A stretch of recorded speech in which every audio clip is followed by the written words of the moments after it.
Hello. Hi, girl. How are you doing? I am doing great. Hello, welcome to Good Knowledge Hub. My dear viewers, we are now having with a very warm and having smile and attractive personality with us. I have seen many videos in which she interacts with other learners and with other trainers, and I find her the personality very dynamic, very lively, and with whom everyone feels at comfortable level. So I thought I should make a video with her. So let's have an introduction of Coach Mopriya. How sweet, girl. Thank you so much for that lovely introduction. And of course, you know my name already. I am from India. I was born and raised in Kolkata, that's in West Bengal, India. And I have been living in Pune, which is in Maharashtra, India, for the last 10 years. By profession, I'm a communication coach and a soft skills trainer. I have worked in the corporate sector for about 11 years, after which I decided to go solo. So, since the starting of last year, I have been working as an independent coach. Um, I'm also a TEFL certified spoken English trainer and a certified life coach. And training and mentoring people is something that is very close to my heart. I love interacting with new people. That is how the journey on YouTube also started. So, on YouTube, I have been having a wonderful time meeting wonderful people like you, and the kind of love and the kind of support that I have been getting is phenomenal. I never expected this, but I'm thoroughly enjoying it, and the love and the support is what keeps me going.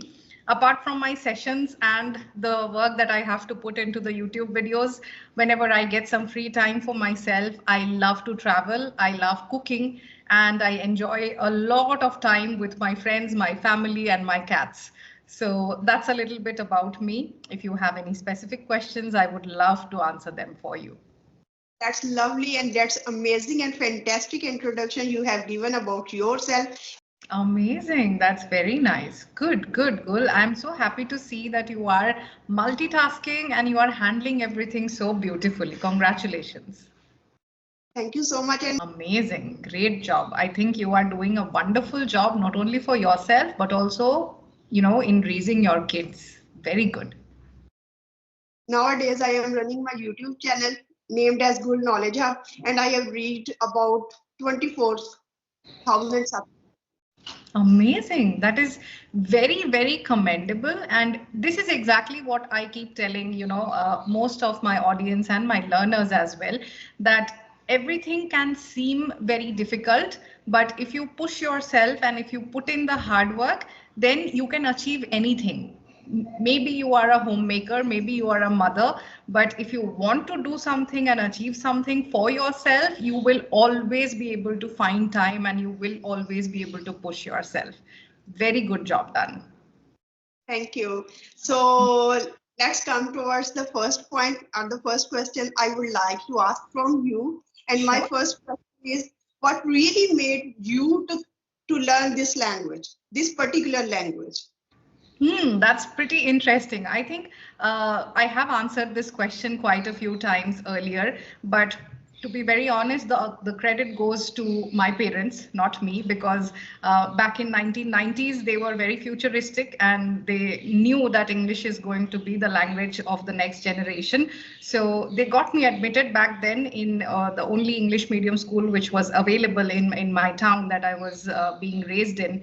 And that's where my journey started. I did not have to do anything specifically out of my comfort zone to learn the language. I always loved English as a language throughout my school life. However, what I realized after coming to college is the written English and the love for the English language and literature is very different than spoken English. So that's when my journey with spoken English started, when I had to interact with people, interact with students from other states who had come into our college to study. They were my batchmates back then. The lectures were in English. We had to speak to professors in English.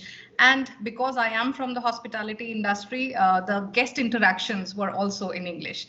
So that's when I started working on my spoken English, because definitely I was low on confidence. I was lacking fluency, and I was struggling to articulate my thoughts properly.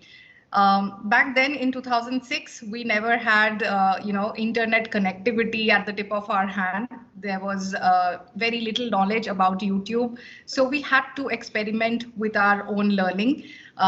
Since I was staying in a hostel, it was easier because all the friends had the same goal that we wanted to crack interviews. So we worked together by different ways, reading, writing, speaking, listening. And that's how we learned what are the different ways or what are the different techniques that can help you in getting fluency as well as confidence. And after that, all my workplaces have definitely been, in an English environment. I have worked for over 10 years with clients from the US and from UK. So that has helped me in understanding the natural flow of the language and to express yourself in various ways. So overall, it has been a journey which had a lot of effort as well as a lot of support from my surroundings, and that has helped me through my journey of learning English. Really fantastic, really amazing one through Thank you. the journey which you have gone through.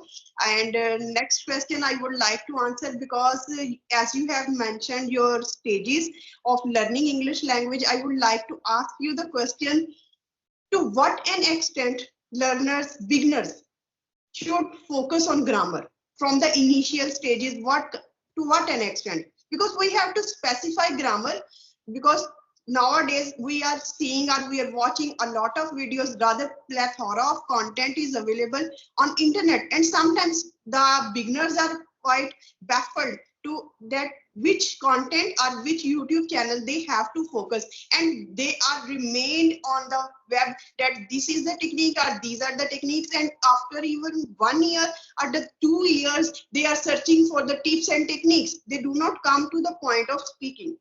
So I am very much curious that beginners should know to what an extent they have to follow and what should be the initial step.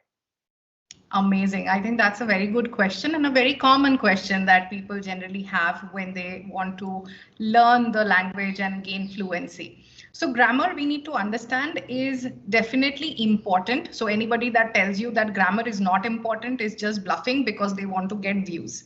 But when I say grammar is important, it does not mean that you have to sit with a Renan Martin book and start mugging up grammar, because that will not help you gain fluency.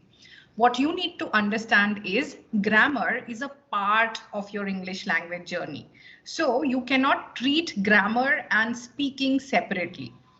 The right way to include grammar in your learning journey is to immerse yourself in the language, which is by listening, reading, speaking, somehow writing, and then trying to understand the logic of grammar. So suppose you are reading a story and it is written in past tense. You need to apply logic, that why is it in past tense? Why is something followed by a preposition? Or where is it that I'm using to? Where is it that I'm using with? Right? So once you merge the two, which is your learning journey, your language as well as grammar together, it is easier to retain that information rather than mugging up grammar rules, which often delays your speaking rate or it delays in your thought process, right? Because you recall the grammar rule and you are trying to apply it in your sentence. Now, when you do that, it is important to understand, for you to speak basic English, there are certain grammar topics that you should be aware of, which is tenses, prepositions, articles, and a little bit of subject verb agreement, where you know how to structure your sentence. Once you know that, right, your focus should be completely on first being able to construct simple sentences clearly. Once you reach that stage that, okay, now I can articulate my thoughts in a simple manner to people in correct sentences, that is when you should look towards doing the beautification to your language, which is adding idioms, proverbs, or trying to speak in different ways using a little advanced vocabulary. One thing that people generally do, which is not needed at all, and it really complicates your way of speaking, is trying to mug up very fancy words, very fancy vocabulary, and trying to fit them in your sentences forcefully, when they are not even required. So very important to keep in mind that your communication is better when it is simple and easily understandable by people. If you speak and I have to sit with a dictionary to find out the meaning of that word, then you are failing as a communication, at the communication parameter, right? So just keeping these few things in mind will make your language learning journey very easy and also enjoyable. Very true, very true. Because some of time we are just baffled, or we are just confused, and we are just trying to inculcate and just try to fit the word which is not that much accurate at that position, and that is why we are just blank when to communicate our thoughts. So using the simple words is an amazing idea. So as you have mentioned, you are a communication coach as well. I would like to ask you a question. What is the difference between spoken English and communication skills according to you? Okay, that's very interesting. And again, a lot of people confuse themselves in this. So, spoken English is nothing but learning a language that you want to communicate in, right? Communication is the art of interacting with people, right? So, for example, if I have to tell you that you are asking for help from me, and I say, no, Gul, I can't help you, I'm busy. How would you feel? You will feel I Mopra is so rude. She has attitude, Yes. isn't it? So that is spoken English. I know the word. I know how to construct a sentence. And I'm saying that, no, Gul, I can't help you. I'm busy. Right? Communication is, hey, Gul, I would love to help you, but unfortunately, I'm a little busy right now. Can I help you once I'm done with it? Amazing. How will that make you feel? I will be at a comfortable zone with you, and I will feel that that person is quite eager to help me, but she has something to do, and after some time she will be quite available, and that's the good sign of communication.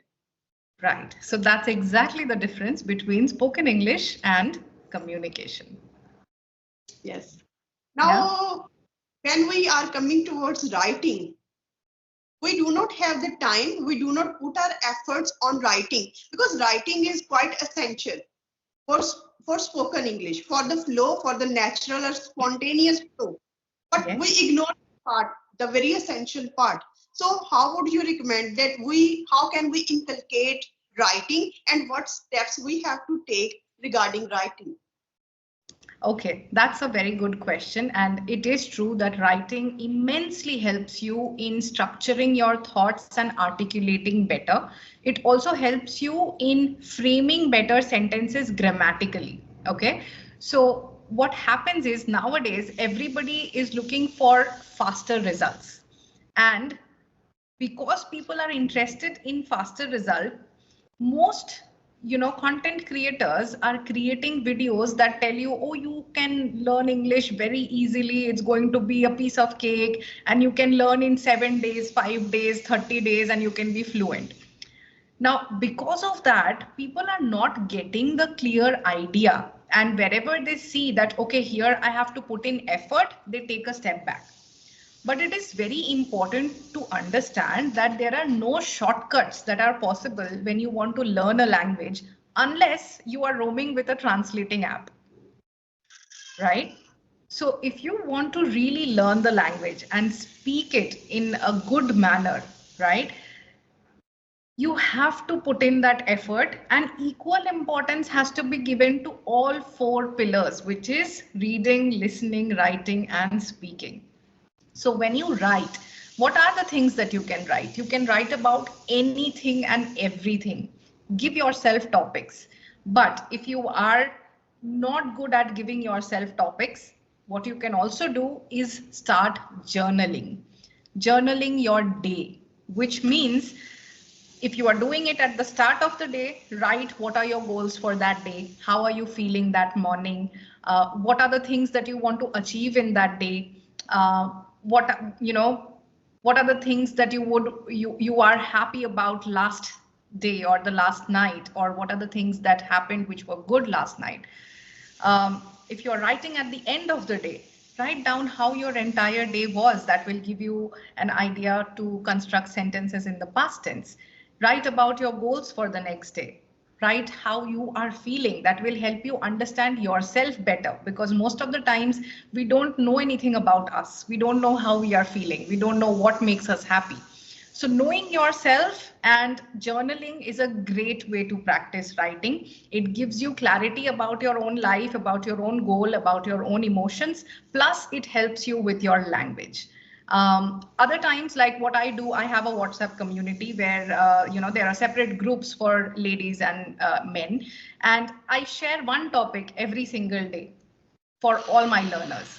So they can write on it, they can think about it, they can speak to each other about that topic. So that helps them in finding that topic. So you can, put up a mechanism like that for yourself, that, okay, every day I'm going to find one topic and I'm going to write about it.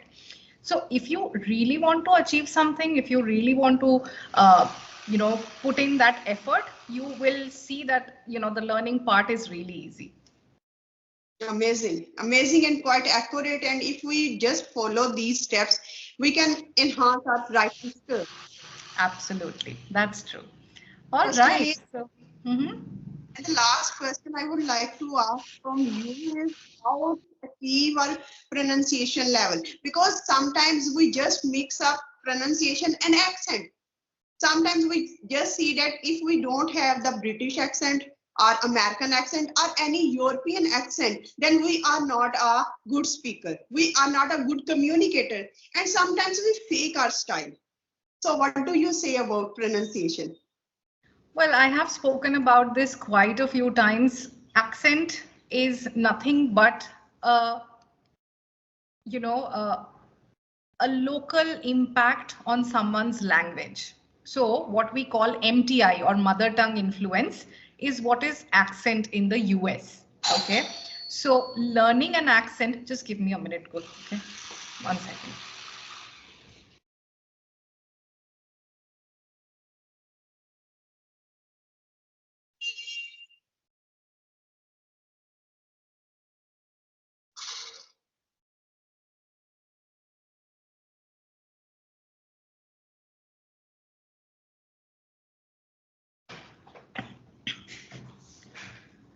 Sorry about that. We can edit that part out. Yeah. Okay, so learning an accent does not really make you cool as people think it does. Most of the times I come across YouTubers who have a very heavy accent, but to be honest, they are not even constructing correct sentences. They are grammatically very incorrect and their pronunciation is haywire.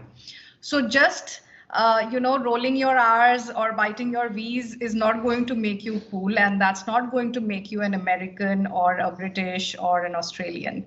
What we need to understand is accent. First of all, when you put up something which is fake, it shows as fake and people will understand. Most of the times when you talk to people who are from the native speaking countries and they feel that you are fake, they will not trust you. Okay, that's a huge impact that can have on your overall interactions.